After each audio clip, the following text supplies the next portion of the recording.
Okay, this is the situation at the end of turn 1 for the Dark Valley, and we're playing the Operation Barbarossa scenario.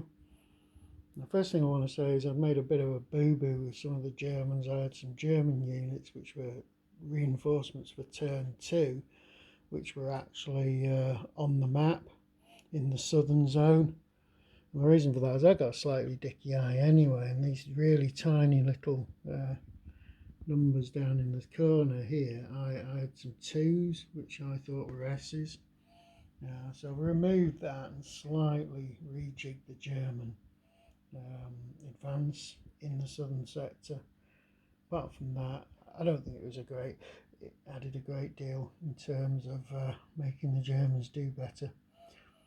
Now, if we look at the situation up north, Army Group North has broken through all the way to the Dvina River, and Army Group Centre is all the way to the outskirts of Minsk,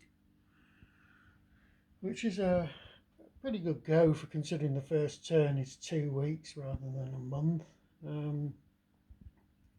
Down south, Army Group South has made a bit of progress. We've captured Victory Point City here, Lau, or Lvov, I don't know how you pronounce that.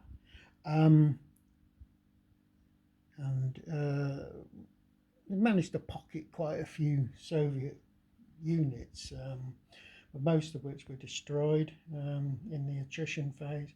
But there are still the odd Soviet isolated unit knocking around in various places on the board. I would say that's a pretty good turn for the Germans, but I've got to admit I did sort of, I don't know, cheating for a bit, but I realised that you got to get a good start in Barbarossa, otherwise the Russian units, they're just going to bottle you in, and you're going to end up with a huge slugfest around sort of Minsk instead of where it actually occurred, which was Smolensk.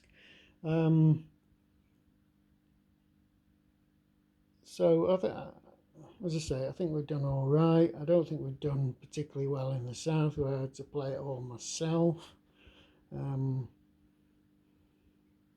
German sort of, I marked with these black cubes here. These mark the German supply depots. That's the forward element of their supply system.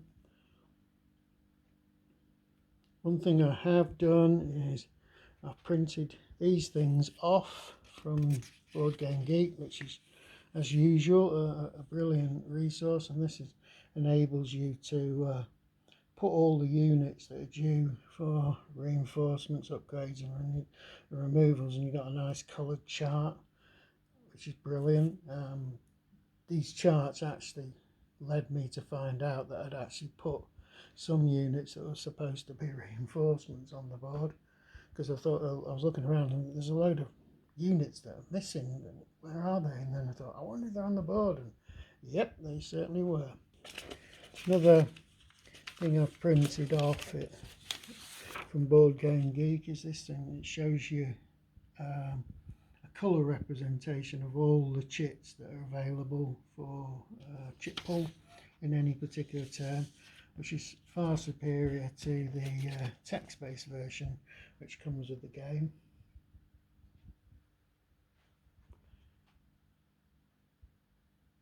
And that will do for the moment. The one thing I'm using with chit pulls is I've used these before on lots of things. They're coin holders for coin collectors, but I use them to put chits inside, and then I can draw them from a bag. It enables you to shuffle them all up, etc. Whereas if you put just the basic chits into a bag, they don't really mix up very well.